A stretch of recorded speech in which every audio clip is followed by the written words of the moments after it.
ఓం మహాగణాధిపతయే నమః. ఓం గురుభ్యో నమః. ఓం శ్రీమాత్రే నమః. పరమేశ్వర స్వరూపమైనటువంటి జ్యోతిష, వాస్తు మరియు ఇతర అనేకమైనటువంటి శాస్త్రములను మనకు అందించినటువంటి మహర్షులకి నమస్కారం.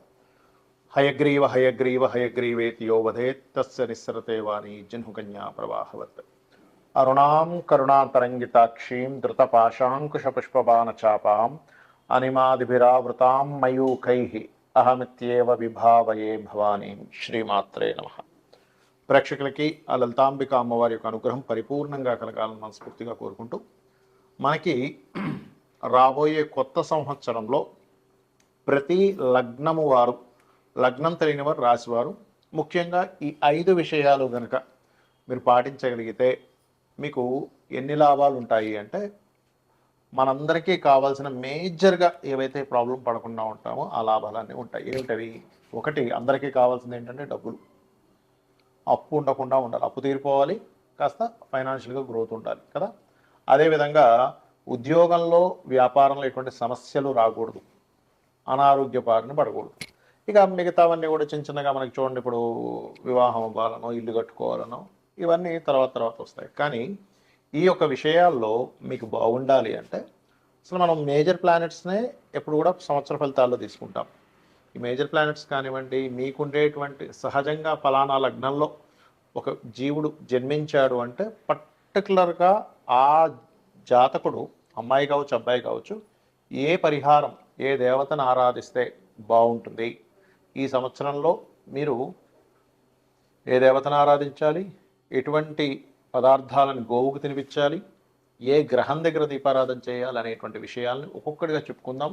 ఈ యొక్క విషయాలు చెప్తుంది నేనైనప్పటికీ కూడా చెప్పిస్తుంది సాక్షాత్ లలితామ్మవారిగా భావిస్తూ తెలుసుకుందాం. ధనుర్లగ్నము, ధనస్సు రాశి. ధనస్సు వారికి కనుక చూసుకున్నట్లయితే ప్రధానంగా ఇక్కడ మీ యొక్క లగ్నాధిపతి, మీ ధనాధిపతి ఇద్దరు కూడా ఈ సంవత్సరం ఇచ్చేటువంటి ఫలితాల్లో, అంటే ఫైనాన్షియల్ రిలేటెడ్ సంబంధించిన విషయాల్లో మీ ధనాధిపతి 4లోకి వెళ్ళబోతున్నాడు.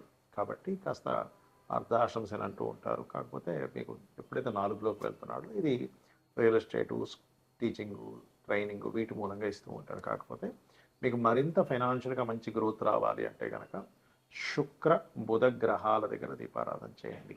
కాకపోతే మీకు గతంలో ఒక సంవత్సరంన్నర నుంచి దాదాపుగా మీకు కేతువు దశమంలో ఉన్నందుకు ఉద్యోగంలో కొంచెం ఒడిదుడుకులు ఉన్నాయి. ఇది కేతువు మారడం వల్ల తగ్గుతుంది. కాకపోతే ఉద్యోగంలో మరింత అభివృద్ధి కలగాలి అంటే విష్ణు ఆరాధన మీకు చాలా చక్కటి ఫలితాలు ఇస్తుంది. అదేవిధంగా మీరు నిత్యము ఆరాధించాల్సింది కూడా నరసింహస్వామిని ఆరాధిస్తూ ఉండాలి.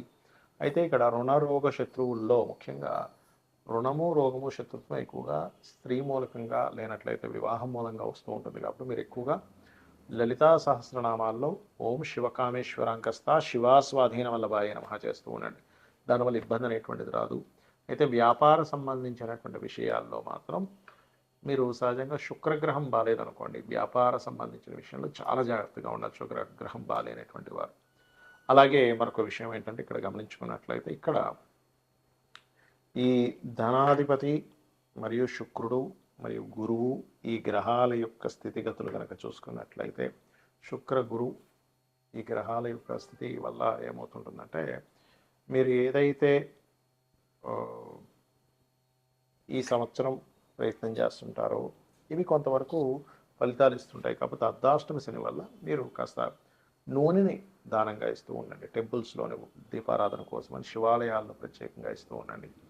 అలాగే కాస్త అప్పులు క్లియర్ అవ్వడానికి కూడా కాస్త గోవులకి మీరు తీపి చపాతీలు పెడుతూ ఉండండి. దాని ద్వారా అప్పుల యొక్క ప్రభావం తగ్గుతుంది. ఓం అపర్ణాయ నమః అనే నామస్మరణ కూడా అప్పుల యొక్క ప్రభావం అనేటువంటిది మీకు పడకుండా ఉంటుంది మీ మీద. అయితే చాలామందికి జాతకాలు ఉండవు, డేట్ ఆఫ్ బర్త్ రాయరు వాళ్ళ పెద్దవాళ్ళు, లేకపోతే డేట్ ఆఫ్ బర్త్ రాస్తే టైం రాయరు, దానివల్ల లగ్నం తెలియదు. అలాంటి వారు చాలామంది నన్ను అడుగుతున్నారు, ఏమండి మాకు మరి జాతకం రాయలేదు, ఒకప్పుడు మా రాశి ఏంటో, లగ్నం ఏంటో, ఏ మహాదశ నడుస్తుందో మేము ఏం చేసుకోవాలో తెలియట్లేదు అని అన్నప్పుడు ఒకటే గుర్తుపెట్టుకోండి. చిన్న టెక్నిక్ చెప్తాను ఈ వీడియోలో మీకు. వారం మొత్తంలో ఏ వారం మీకు బాగుంటుందో చూసుకోండి. వారం మొత్తంలో ఏ నక్షత్రాలు మీకు బాగుంటున్నాయో చూసుకోండి. అంటే ఏ నక్షత్రం రోజు మీకు బాగా కలిసి వస్తుంది. అది రవి నక్షత్రాల, చంద్ర నక్షత్రాల, కుజ నక్షత్రాల, శని నక్షత్రాలు ఇలా ఉంటాయి. లేదా వారం అయితే మీకు ఈజీగా ఉంటుంది, నక్షత్రాలు అంతా మీకు తెలియదు కాబట్టి. చూసుకొని ఆ రంగాల్లో మీరు డెవలప్మెంట్ కోసం ప్రయత్నం చేయండి. అది ఎలాగా అంటే ఇప్పుడు ఆదివారాలు బాగుంటుంది అనుకోండి ఉదాహరణకి. అంటే మీరు మెడికల్ రిలేటెడ్ సంబంధించిన వాటిలో వెళ్తే మీ లైఫ్ బాగుంటుందని అర్థం. దీనికి మీకు జాతకం తెలియాల్సిన అవసరం కూడా, ఎందుకంటే మీకు సూర్య భగవానుడు బాగుంటేనే ఆదివారాలు బాగుంటాయి. లేదా 1వ తేదీ 19వ తేదీ లేకపోతే మనకి చూడండి 10వ తేదీ, ఈ తేదీల్లో కూడా బాగుంటుంటుంది. అంటే దాని అర్థం మీకు తెలియకపోయిన జాతకం మీకు ఎక్కడో రవి బాగున్నాడు. అంటే మెడికల్ రిలేటెడ్, ఆరోగ్యానికి సంబంధించిన, గవర్నమెంట్ రిలేటెడ్ ఇట్లాంటి వాటిల్లో మీరు ప్రయత్నం చేయొచ్చు. చంద్రుడు కూడా గవర్నమెంట్ రిలేటెడ్ చేయొచ్చు. కాకపోతే చంద్రుడి దగ్గరికి వచ్చేసరికి చంద్రుడు బాగున్నాడు అనుకోండి, మీకు సోమవారం బాగుంటుంది. అలాంటప్పుడు మీరు ఫుడ్ రిలేటెడ్ చేసుకోవచ్చు. సోమవారాలు అస్సలు నాకు కలిసి రావట్లేదండి అనుకునేటువంటి వారు ఫుడ్ జోలికి అసలు వెళ్ళకూడదు. ఫుడ్ సంబంధించిన పెట్టుతున్నారంటే ఇబ్బంది పడుతూనే ఉంటారు. అలాగే మరొక విషయం ఏంటంటే ఇక్కడ ఈ యొక్క ప్రయాణాలకు సంబంధించింది, ఫుడ్ రిలేటెడ్ సంబంధించినవి ఇవి బాగుంటాయి. ఏది మీకు సోమవారం బాగుంటాయి. లేదా 2వ తేదీ మీ 2 వచ్చేది ఏదైనా 2, 11, 20, 29 ఇవన్నీ అంటే 2 అంకె వచ్చే రోజులు మీకు బాగుందంటే చంద్రుడు బాగున్నాడు అర్థం మీ జన్మ జాతకంలో. మరి దీనికి మనం రత్నం పెట్టుకోవడానికి కూడా ఆపాదించవచ్చా అంటే కొంతవరకు ఓకే, కానీ రత్నం ఎప్పుడైనా ఎవరైనా పెట్టుకోవాలంటే ఖచ్చితంగా మీరు మీ యొక్క డేట్ ఆఫ్ బర్త్ ఉండాలి, టైం ఉండాలి, మీకు ఏ గ్రహం బలంగా ఉందో చూసుకోవాలి. దీనివల్ల కొంత రిజల్ట్ తెలుసుకోవచ్చు, బట్ అక్యురేట్గా అంటే అది చూసుకోవాలి. అలాగే దేవతారాధన కావచ్చు, రెమెడీస్ కావచ్చు, మీ పర్సనల్ చార్ట్ ఉండాలి. బట్ మీకు దీనికోసం చెప్తున్నా. అదేవిధంగా మీకు ఒకవేళ మంగళవారాలు బాగున్నాయి, ల్యాండ్స్ బిజినెస్లు చేయొచ్చు. బుధవారాలు మా బాగా అనిపిస్తుందండి అన్నప్పుడు మీడియేటింగ్ చేసి ఏమైనా చేయొచ్చు. బ్రోకరైజేషన్ మీడియేటింగ్ చేస్తుంటారు అట్లాంటివి. బుధవారం బాగా కలిసి వస్తుంది అనుకోండి, షేర్ మార్కెట్ కూడా కలిసి వస్తుంది. కాకపోతే అది లాంగ్ టర్మ్ డైలీ ట్రేడింగ్ కాదు. అదేవిధంగా గురువారాలు బాగున్నాయండి, నాకు ఎప్పుడు గురువారం బాగా కలిసి వస్తుందండి, 4 డబ్బులు వస్తాయండి, నాకు పేరు వస్తుందండి అంటూ ఉంటారు. అలాంటి వారు టీచింగ్ లైన్స్లోకి వెళ్ళినా, కన్సల్టెన్సీ లైన్స్లోకి వెళ్ళినా చాలా బాగుంటుంది. ఇక శుక్రవారాలు కొంతమందికి బాగా కలిసి వస్తుంది. అలాంటప్పుడు వాళ్ళు మ్యారేజ్ బ్యూరోస్, బ్యూటీ రిలేటెడ్, లేకపోతే ఏదైనా అందానికి సంబంధించింది, బ్యూటీకి సంబంధించినటువంటివి, ఫ్యాషన్ రిలేటెడ్ సంబంధించినటువంటివి, వివాహ శుభకార్యాలకు సంబంధించిన బట్టలకు సంబంధించినవి కూడా శుక్రచంద్రుడు పనికి వస్తాయి. అంటే శుక్రవారం అండ్ సోమవారం కూడా పనికి వస్తుంది. మరి కొంతమందికి ఐరన్ ఆయిల్ బిజినెస్లు చేస్తారు, శనివారం బాగుంటుంది వారికి. అందుకే వాళ్ళకి ఐరన్ ఆయిల్ వీటి మీద డబ్బులు వస్తాయి చక్కగా. అదేవిధంగా మరి అయిపోయాయి కదండి, మనకేమో 7 రోజులు చెప్పారు, గ్రహాలేమో 9 కదా అంటే రాహుకి సంబంధించిన సాఫ్ట్వేర్స్ ఏమైనా ఉంటే కనుక మీకు రాహు బాగున్నాడంటే శనివారం కలిసి వస్తుంది, కేతు బాగున్నాడంటే మంగళవారం కలిసి వస్తుంది. అది ఎందుకంటే కుజవత్ కేతు, శనివత్ రాహు అన్నారు కాబట్టి. మరి చాలామందికి ఉన్న అపోహ ఏమిటంటే ఇంకొకటి, వాళ్ళకి జాతకాలు ఉండవు కానీ ఏలినాటి శని నడుస్తుందేమో అని అనుమానంలో ఉంటారు. ఎందుకంటే జాతకంలో ఇదిగా ఏలినాటి శని ఏమో అందుకే ఇలా అవుతుందేమో అని ఒకటే గుర్తుపెట్టుకోండి.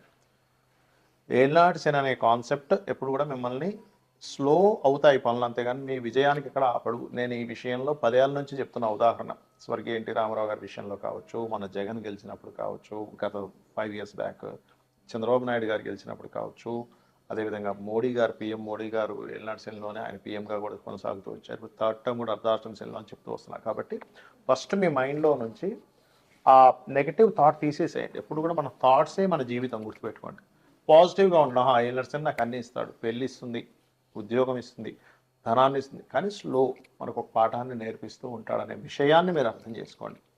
అలాగే మరొక విషయం ఏంటంటే ఇక్కడ మీరు అందరికీ ఏలినాటి శని, అర్ధాష్టమి శని, అష్టమి శని ఇబ్బంది పెట్టాలని కూడా రూల్ లేదు. మీ కర్మ మీ యొక్క మహాదశ అంతర్దశని బట్టి ఉంటుంది. ఇవేమీ కాదు, నాకు అసలు ధనయోగాలే లేవు, ధన సంబంధమైనటువంటి విషయాలు నేను బాగా కలిసి రావాలనుకుంటున్నాను, ఏం చేయాలంటే యంత్రాలు ఉంటాయి దానికి.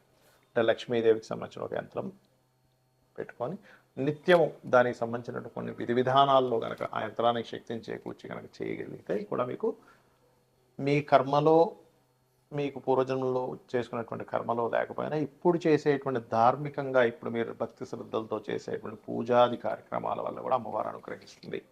లేదా మీకు అంత స్తోమత లేదు, యంత్రం తయారు చేయించుకోవడం దానికి చాలా కాస్ట్ అవుతుంది కాబట్టి అంత నాకు స్తోమత లేదు అనుకునేటువంటి వారు సింపుల్గా కూడా చేయొచ్చు. అలాగా ఓం సంపత్కరీ సమారూఢ సింధుర వ్రజ సేవితాయ నమః అని చేసుకుని అన్ని విధాలా మీకు బాగుంటుంది.